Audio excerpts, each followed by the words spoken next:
of the space I find gracefully. I saw my face once away. In the sand and in the dust, all my things were turned to rust. Open up, I had to trust once away.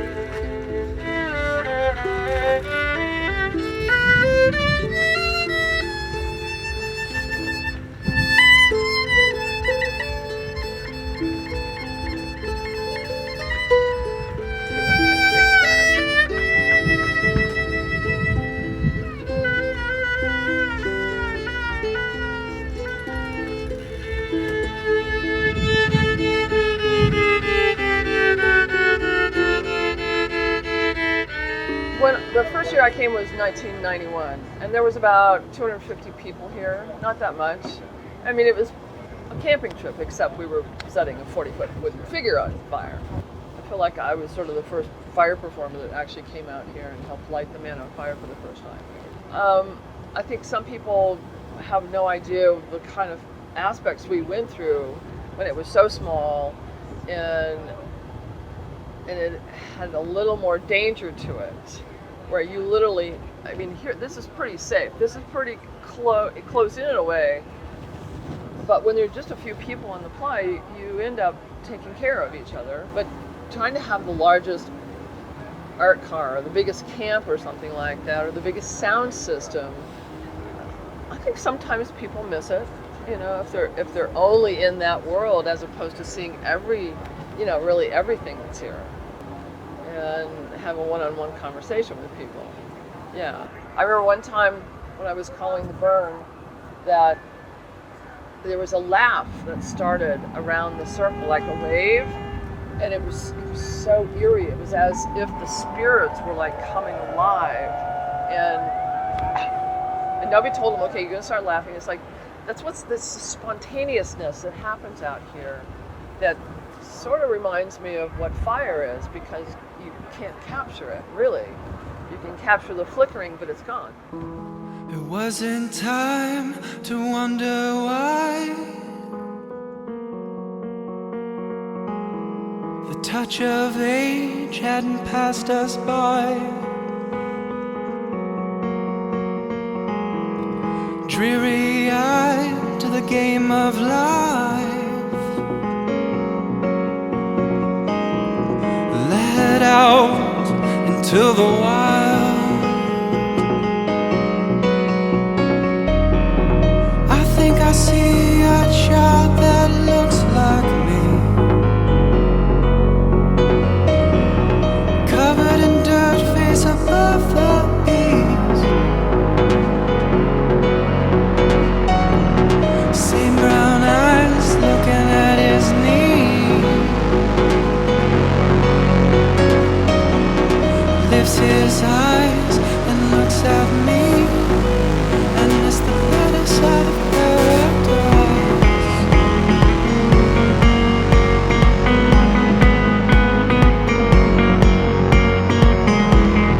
This is my only form of recreation.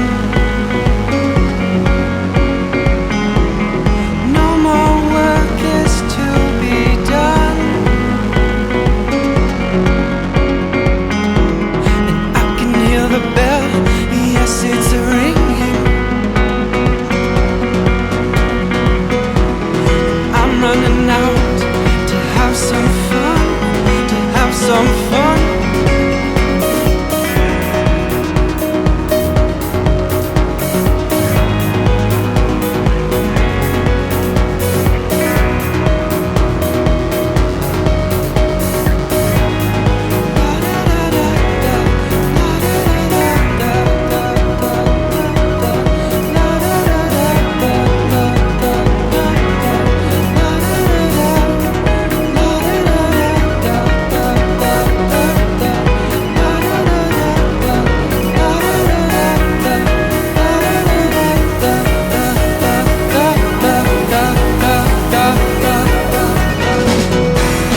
I see a child that looks like me, covered in dirt, face above the eaves.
there was this woman standing there watching the fire show. And I asked her, how many burns have you been to? She said, this is my first one. And I asked, well, what do you think of it? How do you like it? She said it was very mixed, and she wasn't sure whether she liked it or not. And I was shocked because this is the best thing in the world to me.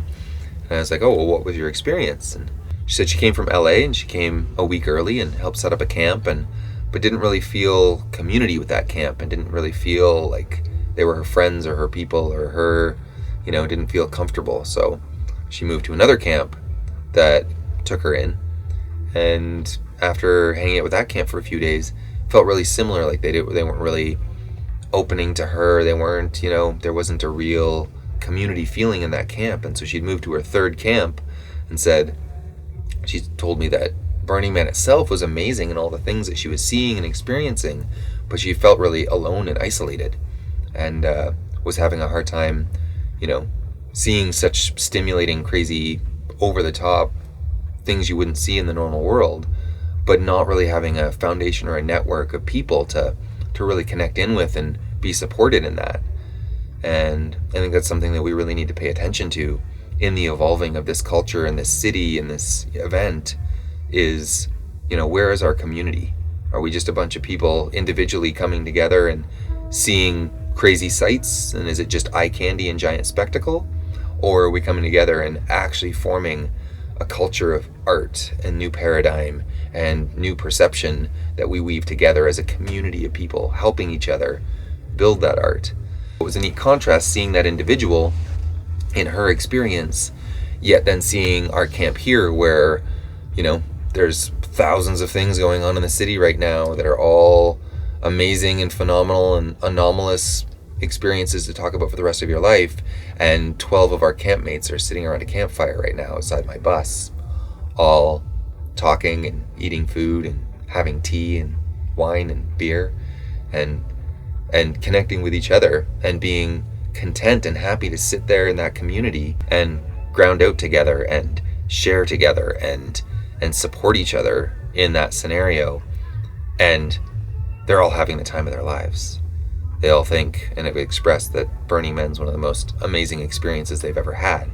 But they also have that community, that foundation to be safe and share with each other and then go off individually and come back in. And I think it's a really key part of our culture here. And I think that's hard for a lot of us in this community that really feel we want a different way and we want a different way in this world. And then we come here and we see it and we get a taste of it and we know that it can be possible. There's some that have the hope and the perseverance and the discipline to, to put that into the world. And then there's a sadness too of the world isn't as much as like this as most of us here wish it was. I found myself spiraling down in negative emotions, couldn't get myself out. And I knew there was something, I was drawn to Burning Man. And Burning Man is all about gifting. And I'm known as the Lego Man. So I made these figurines that represent my friend that I lost, that she couldn't come with me. And this represents me. You can see he has a crying face. And I'm still grieving, but being able to make such a gift and handing it out to the people, and especially at the temple, because the love she gave to me, I put the love in these gifts, and I hope that handing it out at the temple will make people remember this special moment, because we're all the same. We have the same grief, we have all the same joy. And that's what Burning Man did to me. It took away my grief and exchanged it for joy, at least for this 1 week a year. And of course, I miss her, but all these people out here make me miss her less. So that's my story. A lot of people ask me about will it hurt to see it burn, or will that be difficult for me? But I'm actually really looking forward to it. As a designer, I always understood that it was going to be burned, so that was part of the design process. If you're at Burning Man, you're on a journey for whatever reason, and how do you make the temple extend that journey? my answer was that you have the structure itself undergo a transformation, and in that way offer a transformative experience. Any journey worth taking is never a straight line, so I curved it a little bit, and then I curved it a little more, and then I curved it in on itself, and it seemed like that just seemed totally right, and it created this wonderful courtyard shape. I mean, we built a building, my crew and I, and then these guys, these 70,000 people come and they make it a temple with what they leave. I've always told my crew, the temple's a book. It's a book that is written by countless authors, uncounted hands, and our job is to make blank pages that are worthy of what people are going to bring to it. And we're going to fail because what they're bringing is just too great. That being the case, we're going to put all of our, everything we have into it, and maybe we'll succeed a little, and that's enough.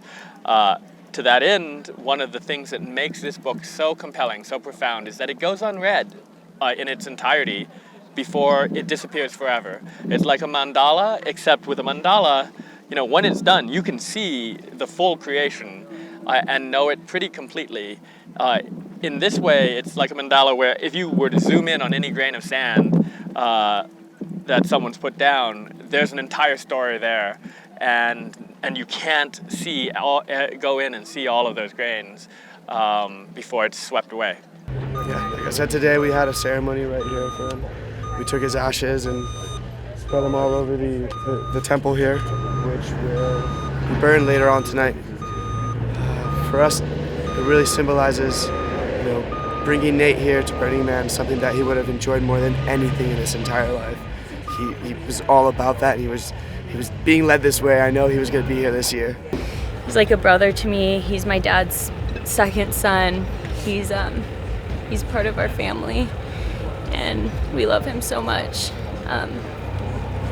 He was just telling everyone how it was the best year of his life, and he had so much traveling and so much to look forward to, and he just he told us all how much he loved us individually.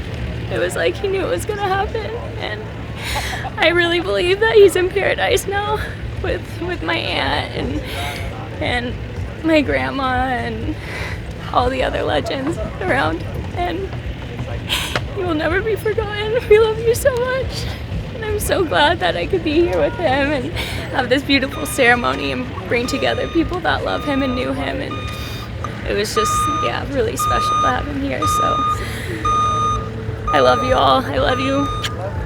Brago, live on.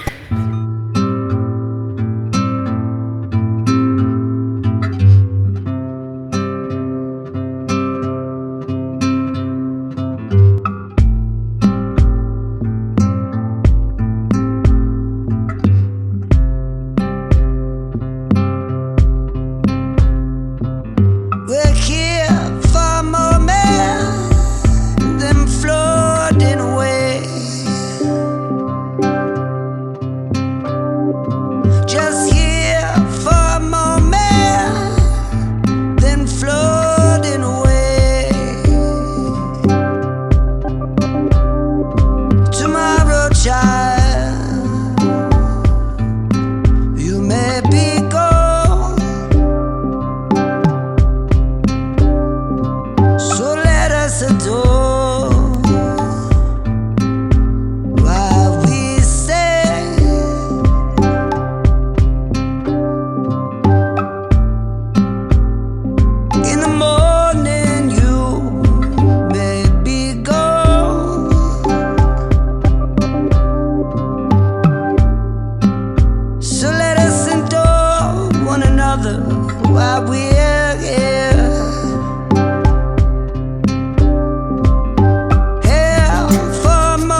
been so amazing, and I've been blown away at how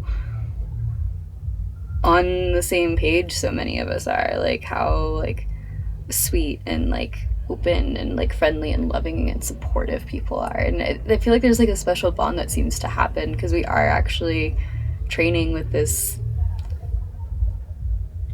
potentially dangerous thing. Like it's not dangerous because we really are paying attention to what we're doing and we're very careful about it, but like working together with something that is a little challenging and like requires a serious level of focus, kind of it creates a really deep and different kind of bond. I was lucky enough to be adopted into the MythMaker crew, and now they're my current fire family at Burning Man. As long as you center yourself and you know like the reason why you want to fire dance and find that inner passion and that inner focus, usually things pan out really, really well that way. Everybody get your shields, get your masks, get your clubs and hoods. I need somebody on shields and somebody on masks, somebody on hoods. Take it to the top right now.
It's a challenging art, one that's both fun and challenging at the same time.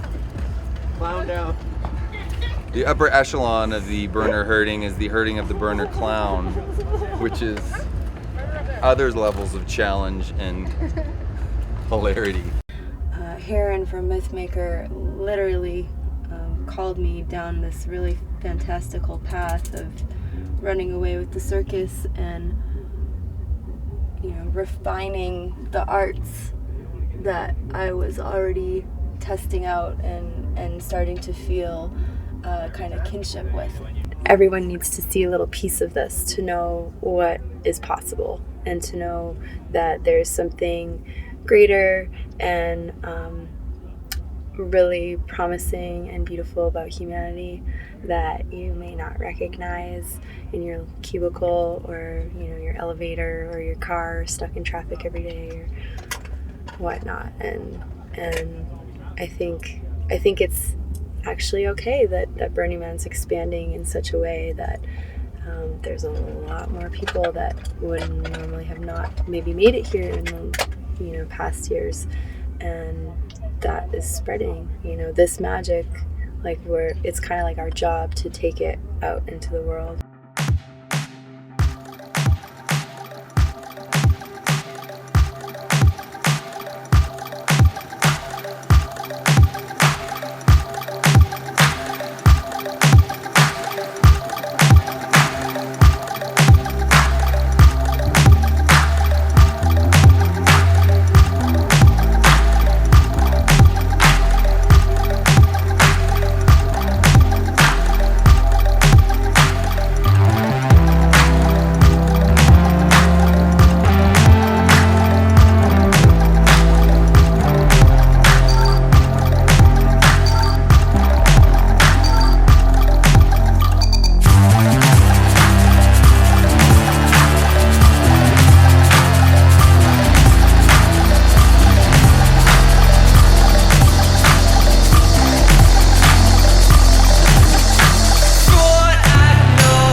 liquid gold that flows below us. The other side is a massive 99, too big to die if we can wake up and smell the light. Let's make the concrete crack from underneath.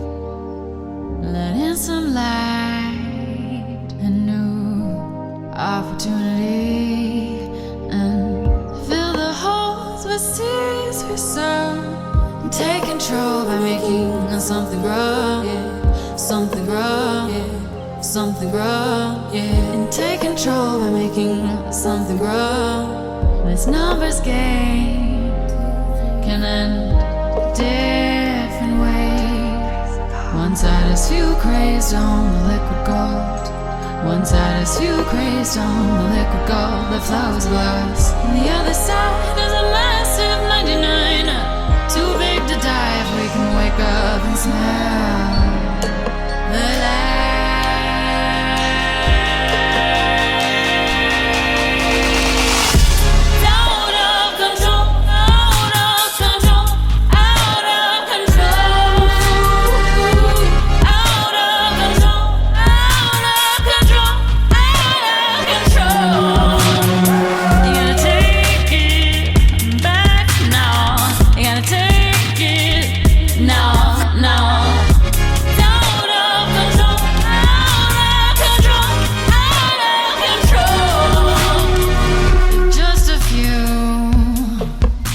Gotta pay to choose and feed the news with words that spin and skew.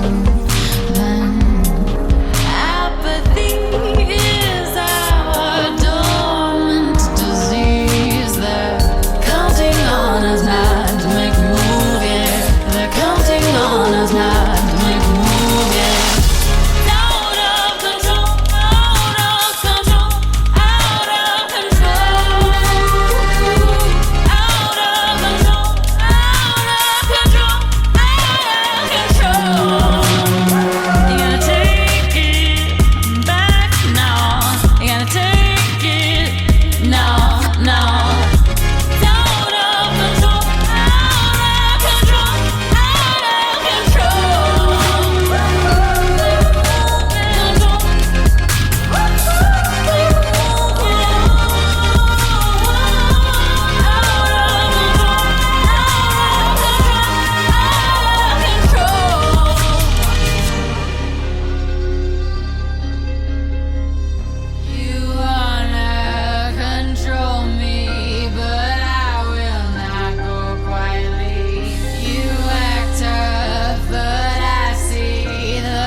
The very beginning of having a conversation with Larry Harvey, you know, he said they did this thing in the desert, you know, with fire. I'm going, oh, okay.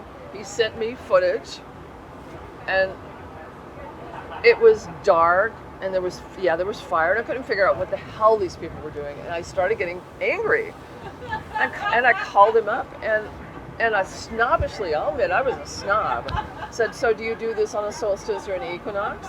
He goes, no. I said, I have no time for you. The next year in 1991, they had an event at Fort Mason in San Francisco, and I show up, and there's a bunch of people standing around holding a rope. And I'm going, I'm just going to stand over here because I don't know what these people are doing. I'm just going to spectate. And they started pulling up the man that was on a barge, and it was like, something clicked. I don't know what it was. I knew I had to go to the desert. And it felt like, I could run away from it, or I could really embrace all of a sudden what was changing inside of me that I couldn't really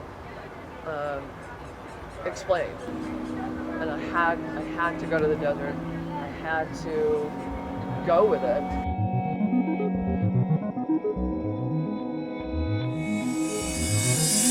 See the shadows of the rising sun. Read the patterns in the sky.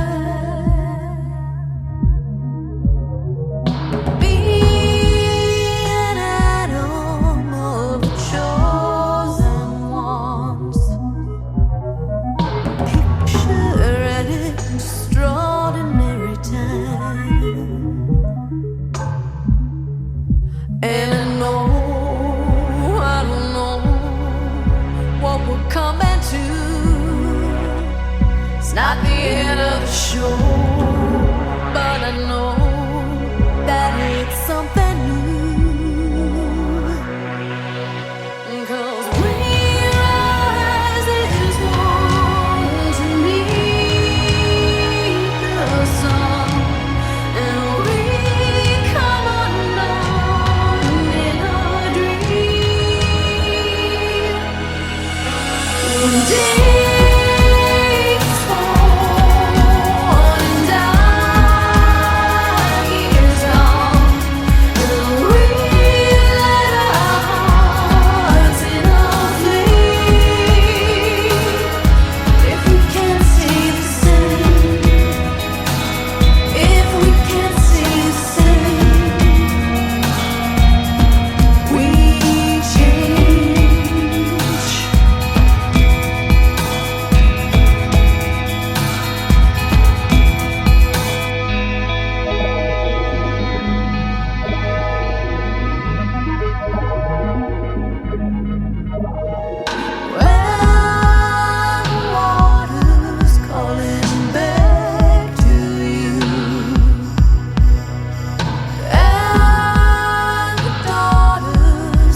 Not the end of the road, but I know that it's coming through.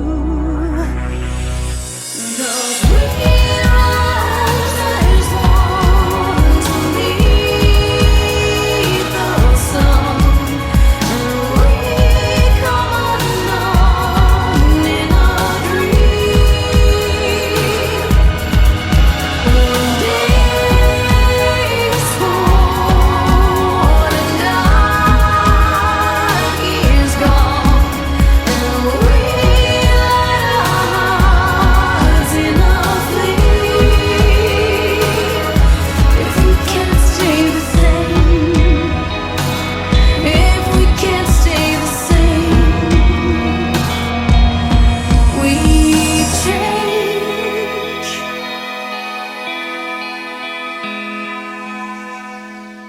I get a little sad on Thursday because I'm like, oh no, the end is in sight.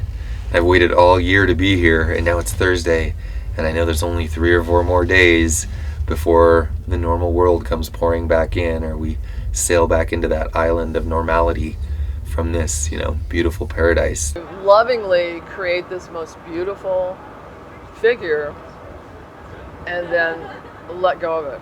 I mean, it's as if we're putting so much energy. I feel like he just absorbs the challenges and the successes and the angst and the tears and the stress of our lives, and it's so that he can just burn it up so we can build him again. Because where would we be if we had to keep pulling out the same old, okay, here's the same metal figure and we're gonna put some fire on it. It wouldn't. There's something very cathartic about releasing something. It's like releasing ownership over something. We don't own it at all. And I think sometimes this like people have an ego about, I own this stuff and I'm gonna hold on to it as fast and hard as I can, as opposed to let go. And this really becomes the new year, our birthday, anniversary, 4th of July, everything rolled into one. And it's such a celebration. I often tell people it's like psychedelic Mad Max Disneyland on the moon. And that's the closest description that I've found for Burning Man to tell people that have never been here. You know, it's like if you've never seen a mountain and trying to describe a mountain to someone, or you've never made love or had sex and trying to tell someone what sex is like, you know, or a psychedelic experience, and if you haven't had one and you're trying to tell someone what that's like, Burning Man's very much like that. You can tell people what it's like, but you never know until you get here.